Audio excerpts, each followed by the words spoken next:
એવી મસ્ત સ્કીમ આવી છે ને વાત મૂકી દો. કેવી આ જે ઇકો વાળા હોય, રિક્ષા વાળા હોય, ટ્રેક્ટર વાળા હોય, ઈવાને શું કરવાનું ખબર? ઈવાને ઇકો સાધન ને બધું પડી હોય કા એટલે અહીં બાજુ મંદિર બનાવી દેવા, આપણે એની પૂજા કરવાનું ચાલુ કરવાનું. પણ એ તો અમે ધંધો કરવાનો તો થોડું પૂજા કરવાની છે. એવું?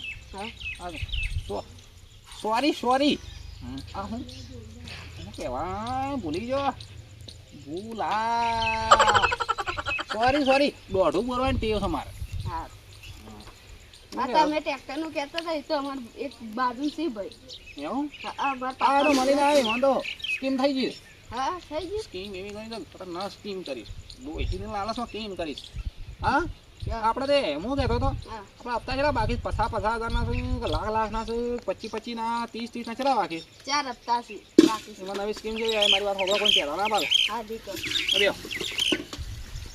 બેહો મજા આવશે, બેહવું પડશે. આખા દાડાનો રખડી બેઠો નથી, બેહો પેલું ડોહલું આવી જાય મારી પથ્થર પાડી ના.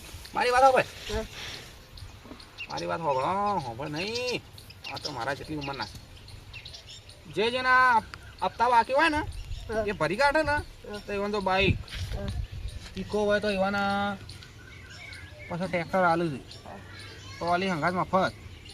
હા ક્યાં આવું? હા બધી નવી આ સરકારે નાના માણસ માટે સ્કીમ કાઢી. રિક્ષાવાળાને તો શું આલુ પાછા ખબર છે? જીસીબી આલુ ફ્રીમાં. તમારે જીસીબી લાવવું, આપણે રિક્ષા લાવીએ કે રિક્ષાની કિંમત થાય 15-20 લાખ. ના મારે તો ગાડી છે. એવું?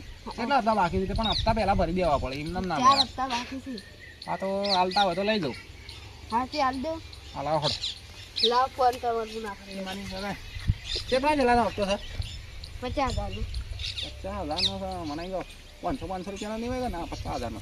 હા હડો લ્યો.